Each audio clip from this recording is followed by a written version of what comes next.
ایک آدمی ایک جھونپڑی کے بائے بہت زیادہ پریشان حالت میں بیٹھا ہوتا ہے اور پاس اس کی بیوی بھی ہوتی ہے۔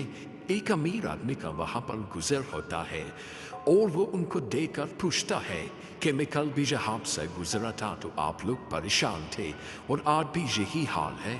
تو وہ آدمی بیٹھ کر سوچنے لگا کہ کیا میں اس کو بتاؤں یا نہیں۔ پھر وہ پریشانی کی حالت میں بہت زیادہ اپنی قسمت کو کوستے ہوئے اسے اپنی کہانی سنانے لگا اور کہنے لگا کہ میں ایک لکڑہارا تھا اور لکڑیاں کاٹ کر اپنا گزر بسر کرتا تھا۔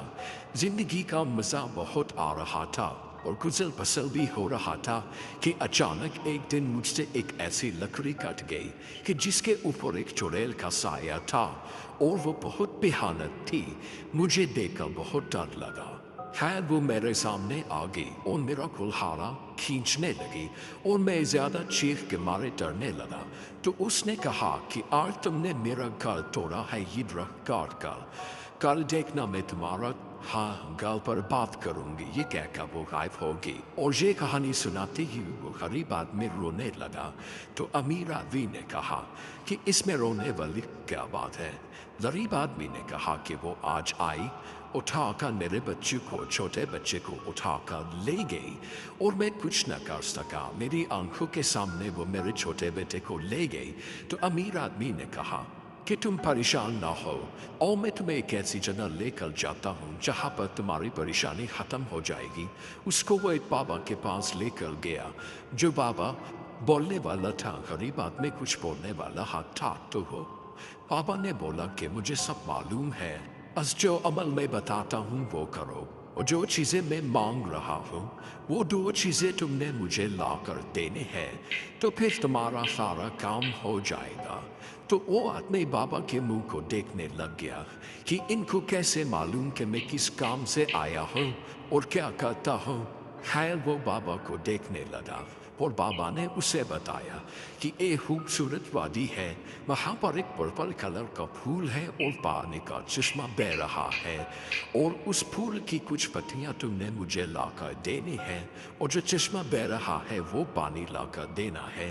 وہ آدمی اس پہاڑ کی طرف چل پڑا اور وہاں پر صبح سے رات، رات سے صبح ہو گئی، اس طرح 7 دن اور 7 راتیں ہو گئی اور وہ پہاڑ کی چوٹی پر چلا گیا۔ وہاں پر اس نے دیکھا کہ بہت بڑا پودا لگا ہوا ہے۔ اس نے اس کے پتے توڑے اور اس چشمے کا پانی بھی بھرا جس کا اس بابا نے بولا تھا۔ یہ دونوں چیزیں وہ واپس لائے۔ 7 دنوں کے بعد اس نے بابا کو وہ پتیاں دی اور وہ والا پانی دیا جو اس چشمے سے وہ بھر کر لایا تھا۔ تھوڑی دیر کے بعد بابا نے اس کے اوپر کوئی منتر پڑھا اور اس کو وہ پتیاں دی اور پانی دیا اور اس کو کوئی سرگوشی کی تو اس آدمی نے سرگوشی میں وہ جادو سیکھ لیا۔ خیر دونوں چیزیں لے کر وہ جنگل کی طرف روانہ ہو گیا اور جنگل کی طرف روانہ ہو کے اس تنے کے پاس پہنچا جس کے اوپر اس چڑیل کا سایہ تھا۔ اس نے جیسے ہی وہ پتیاں رکھ کر پانی ڈالا تو وہ عورت ظاہر ہو گئی اور وہ چیخنے چلانے لگی، اس کی آنکھیں غصے سے لال ہو گئی اور اس نے اس آدمی کو بولا کہ تم نے مجھے کیوں بلایا؟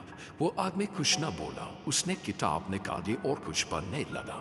پہلے تو وہ عورت اس کو دیکھتی رہی، پھر جب اس کو آگ نے پکڑا تو وہ چلاتی رہی اور بولتی رہی کہ مجھے بچاؤ، مجھے بچاؤ، لیکن آدمی نے اپنا منتر جاری رکھا اور اس عورت کی جگہ خاک رہ گئی۔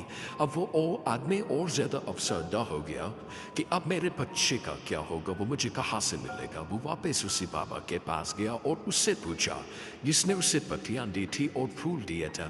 تو بابا نے کہا کہ وہیں ملے گا جہاں پر تم چشمے سے پانی اور پھول لائے گا۔ وہ گیا تو دیکھا اس کا بیٹا وہیں بیٹھا ہوا ہے۔ اس نے اپنے بیٹے کو گلے لگایا، خوشی سے گلے لگا کر وہ واپس نیچے آیا تو دیکھا وہی بابا رستے میں کھڑا ہے اور اس کے ہاتھ میں ایک بڑا سا ہیرا ہے۔ تو آدمی نے کہا کہ یہ کس لیے؟ اس بابا نے کہا کہ یہ تمہارا انعام ہے، تم نے بہادری دکھائی ہے۔ یہ چڑیل نہ صرف انسانوں کو تنگ کرتی تھی بلکہ جنگل میں رہنے والے سب کو تنگ کرتی تھی۔ وہ واپس آدمی وہ والا ہیرا لے کر گھر آیا اور اپنے بیوی کو دکھائے جو خوشی سے اس کے گلے لگ گئی۔ انہوں نے کالی شان گھر خریدا اور ہمیشہ اس میں رہنے لگے۔